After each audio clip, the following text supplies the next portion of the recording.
क्षण होगा जब देश के यशस्वी प्रधानमंत्री आदरणीय मोदी जी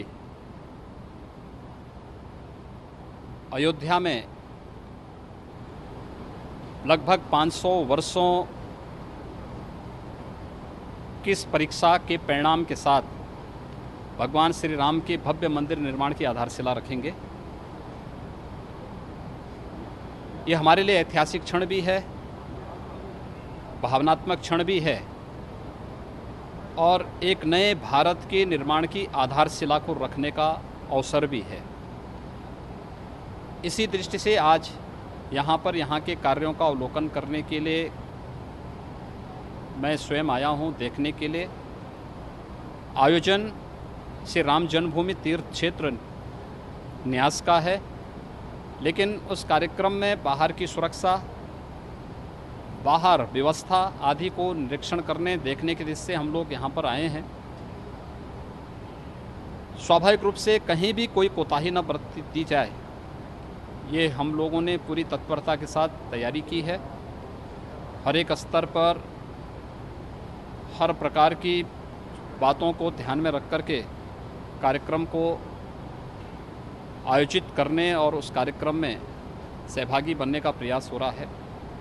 मुख्य फोकस है कोविड-19 को ध्यान में रखकर कोविड-19 के प्रोटोकॉल को मजबूती से लागू करना, और प्रशासन इस बात को ध्यान में रख कर के ही काम कर रहा है कि आज सायंकाल से ही, यद्यपि पहले से लागू है, लेकिन अयोध्यापुरी में आगमन के लिए वही लोग यहाँ पर आएँ जो आमंत्रित हैं।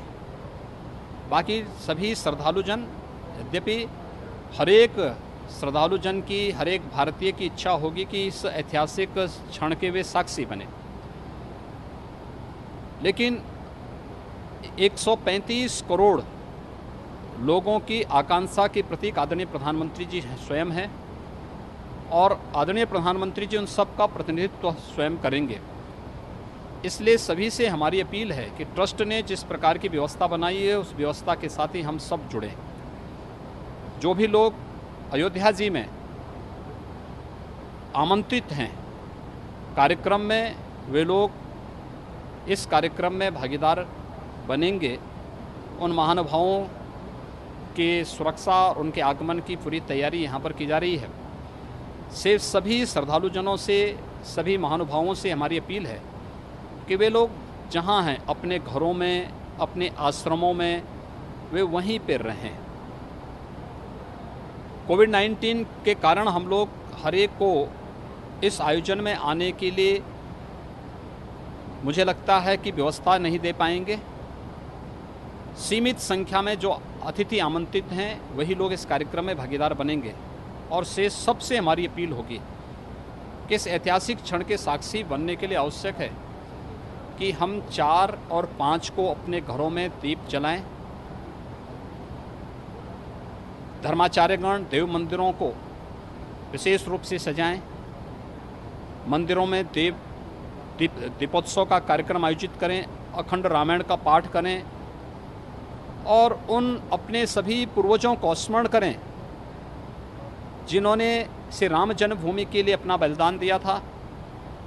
जो लोग अपनी आंखों के सामने श्री राम जन्मभूमि पर भव्य मंदिर निर्माण का सपना देखते देखते इस धराधाम से अपना शरीर शांत करके दूसरे लोक की यात्रा पे निकल गए हैं, उन सब का स्मरण करें अखंड रामायण के साथ, और उन्हें अपनी श्रद्धांजलि शब्दों के साथ दें।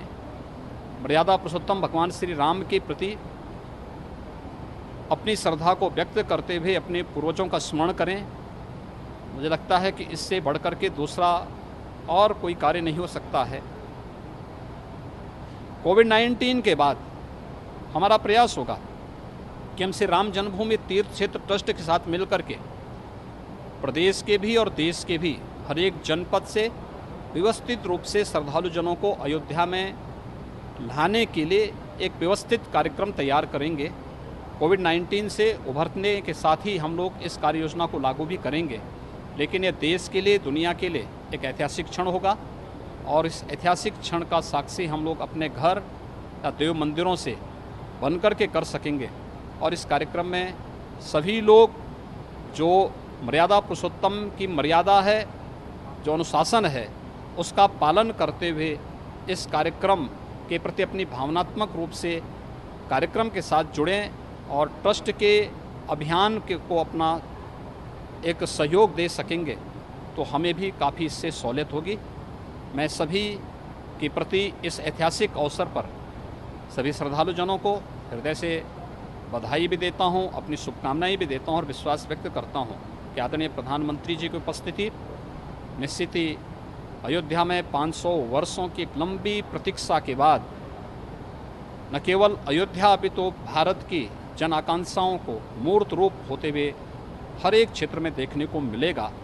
एक बहुत ऐतिहासिक क्षण है और हम सब के लिए गौरवशाली क्षण है। सर, एक आप कैसे देखते हैं? देखिए मैं 135 करोड़ जो भी लोग मंदिर के समर्थक हैं, वे सभी लोग श्री राम जन्मभूमि तीर्थ क्षेत्र ट्रस्ट, जिसे माननीय उच्चतम न्यायालय के आदेश के अनुसार गठित किया गया है, ट्रस्ट की भावनाओं के अनुरूप अपना योगदान दें।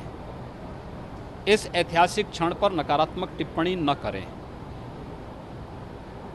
हर एक व्यक्ति के इतिहास के बारे में और हर एक व्यक्ति के पुराने कृत्यों के बारे में देश और दुनिया जानती है। इसमें किसी को कुछ भी बोलने की आवश्यकता नहीं।